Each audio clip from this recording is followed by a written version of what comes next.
Hello बच्चों, कैसे हो आप लोग? उम्मीद करते हैं अच्छे होंगे। जेडहक क्लासेस में आप लोगों का स्वागत है। आज हम लोग डिस्कस करेंगे क्लास 10th के प्रमेय 6.1। सबसे पहले प्रमेय को समझिए, क्या कह रहा है। प्रमेय कह रहा है सिद्ध करें कि यदि किसी त्रिभुज की एक भुजा के समानांतर अन्य दो भुजाओं को भिन्न भिन्न बिंदुओं पर प्रतिच्छेद करने के लिए एक रेखा खींची जाए तो यह अन्य दो भुजाएं एक ही अनुपात में विभाजित हो जाती है। इसमें जो कहा गया है इसको पढ़ करके फिगर बनाते हैं। करेक्ट। कोई त्रिभुज है, मान लीजिए कोई त्रिभुज ABC है। त्रिभुज कैसा है? A, B और C कोई त्रिभुज है। किसी त्रिभुज के एक भुजा के समानांतर, मान लीजिए ये भुजा हो या ये भुजा हो या ये भुजा हो, किसी भी भुजा के एक भुजा के समानांतर एक रेखा खींची जाए। जैसे कि इसके BC के समानांतर खींचेंगे यहाँ से तो ये समझ लीजिए ये एक समानांतर रेखा खींची गई, इसका नाम D और E रखा गया। ठीक है। कर एक भुजा के समानांतर खींचे अन्य दो भुजाओं को, अन्य यानी कि इसके अलावा ये अन्य हो गया, AB और AC अन्य हो गया। अन्य दो भुजाओं को भिन्न भिन्न बिंदुओं, मान लीजिए AB को D बिंदु और AC को E बिंदु पर प्रतिच्छेद करने के लिए रेखा खींची जाए तो अन्य भुजा को एक ही अनुपात में विभाजित करते हैं। एक ही अनुपात मतलब अनुपात बराबर, कहने का मतलब है ये जो इसको विभाजित किया गया इसका मतलब AD बटे DB बराबर होना चाहिए AE बटे EC। ये प्रूफ करने के लिए कहा गया कि वह तो एक ही अनुपात में हो जाती है। तो इसे प्रूफ करने के लिए क्या करना पड़ेगा तो समझिए।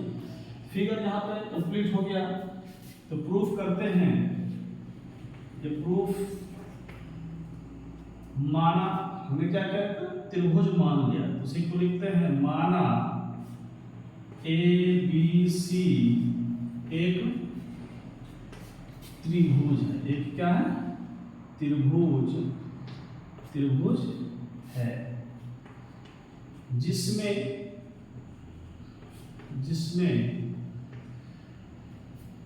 DE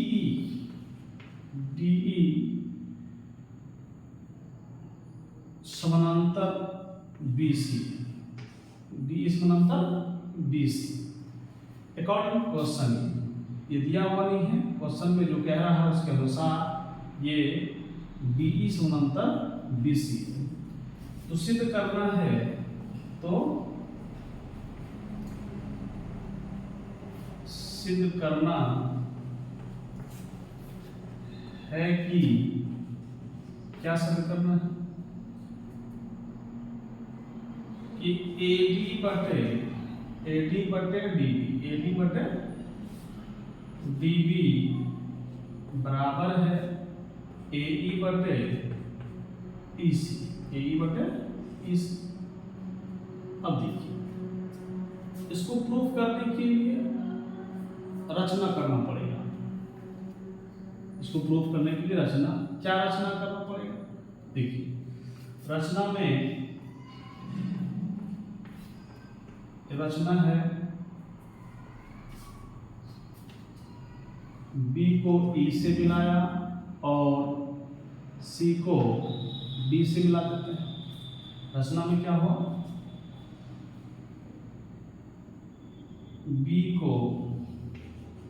B को E से तथा C को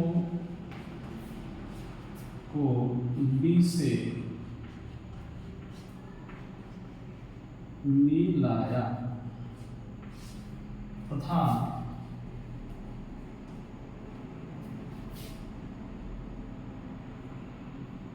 DM यहाँ पे लंब डाला, DM लंब AC और यहाँ से फिर EN लंब ई एन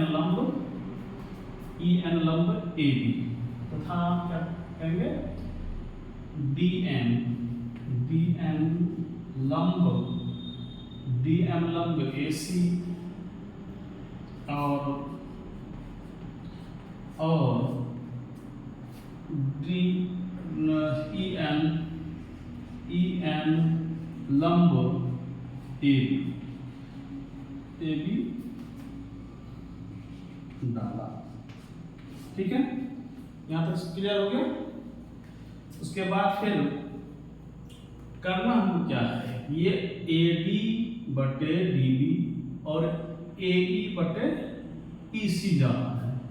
तो इसके लिए देखिए हम क्या कर सकते हैं, इस पार्ट को अगर हमको लेना है तो यहाँ से एक जो है ए त्रिभुज ए डी ई और ये त्रिभुज बी डी ई के अंतर्गत आता है। हाँ, तो हम यहाँ पे परमाण में कह सकते हैं, परमाण में त्रिभुज ए डी ई तथा त्रिभुज डी ई बी या B D E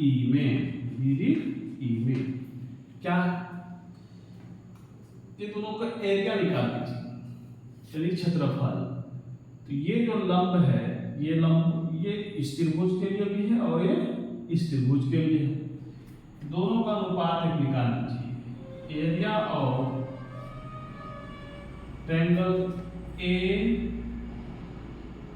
D E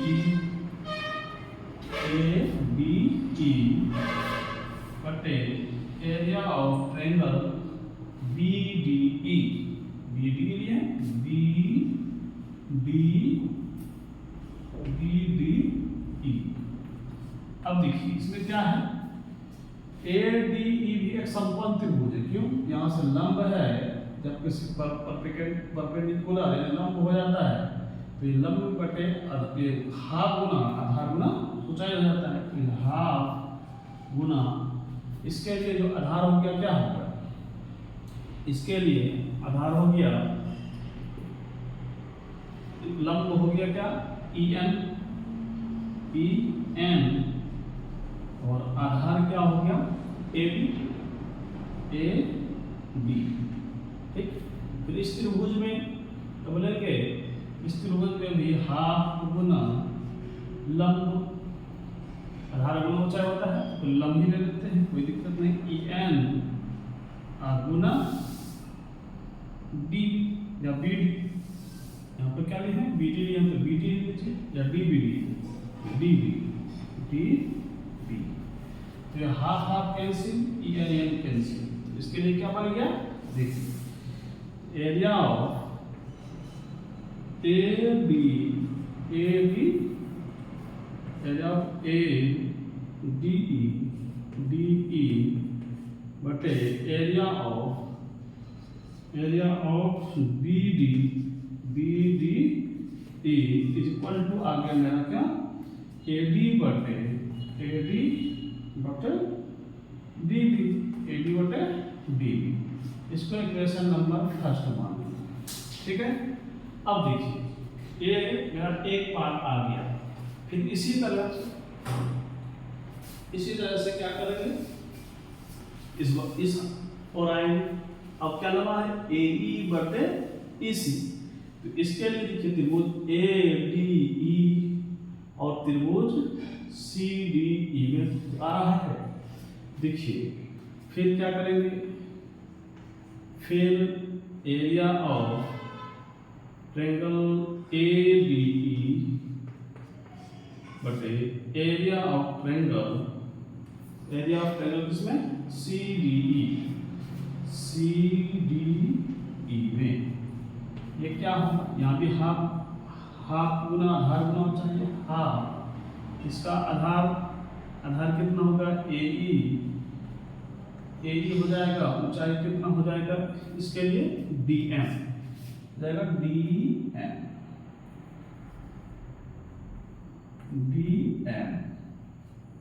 ठीक है, उसके बाद फिर हाफ गुना इसके लिए आधार हो जाएगा EC, क्या हो जाएगा EC,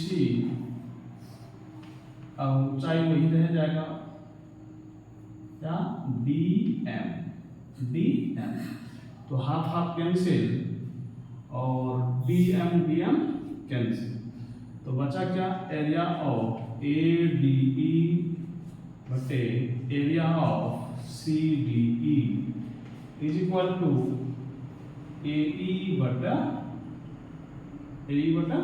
EC। ये इक्वेशन नंबर सेकेंड। अब देखिए इक्वेशन फर्स्ट और इक्वेशन सेकेंड में कुछ दिखाई दे रहा है। देखिए अगर मेरा लेफ्ट साइड बराबर हो जाता है तो राइट साइड बराबर कर देंगे, इस हिसाब से मेरा ये प्रूफ हो जाएगा। तो उसके लिए क्या करना होगा, तो देखिए यहाँ पे क्या है एरिया ऑफ ADE अब एरिया ऑफ BDE, यहाँ पे भी है ADE यानी कि CDE, अगर BDE हो जाता तो मेरा काम हो जाता है। तो यहाँ जरा देखिए, यहाँ पे देखिए ये त्रिभुज BDE है ना, BDE और ये त्रिभुज CDE देखो एक ही आधार और एक ही समांतर रेखाओं के बीच स्थित है। तो हम लोग 9th क्लास में पढ़े थे, एक ही आधार एक ही समांतर रेखाओं के बीच स्थित त्रिभुज क्षेत्रफल में बराबर होते हैं। तो इसी के अकॉर्डिंग इसको हम लिख सकते हैं, इसको लिख सकते हैं या करके इसको लिख सकते हैं कि एरिया ऑफ ADE बटे एरिया ऑफ यानी कि CDE के बदले में क्या लिखते हैं DDE, आई इक्वल टू क्या होगा AE बटा EC, E बटा EC। इक्वेशन नंबर इसको थर्ड रख सकते हैं, ठीक है। क्यों, ये हमने क्या किया, चूंकि एरिया ऑफ ट्रायंगल BDE बराबर हो जाता है एरिया ऑफ ट्रायंगल किसके BDE और CDE, ये दोनों आपस में बराबर होता है। क्यों कि एक ही आधार और एक ही समांतर रेखाओं के बीच स्थित त्रिभुज क्षेत्रफल में बराबर होते हैं, इसीलिए। अब देखिए इक्वेशन फर्स्ट और थर्ड में देखिए कि ये लेफ्ट साइड बराबर हो गया तो राइट साइड बराबर हो गया, तो कहेंगे समीकरण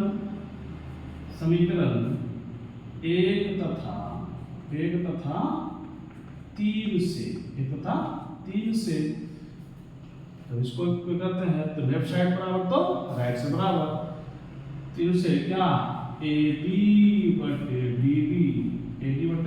DB बराबर AE बटा EC, प्रूफ करना था, ठीक है। तो देखिए ये जो कह रहा था ये प्रूफ करना था कि किसी त्रिभुज के एक भुजा के समांतर खींची गई रेखाएं अन्य दो भुजा को भिन्न बिंदु पर प्रतिच्छेद करता है तो वो एक ही अनुपात में होता है। क्लियर हो गया, तो इसे नोट कर लीजिए, एक दो मरतबा लीजिए, फिर हो जाएगा।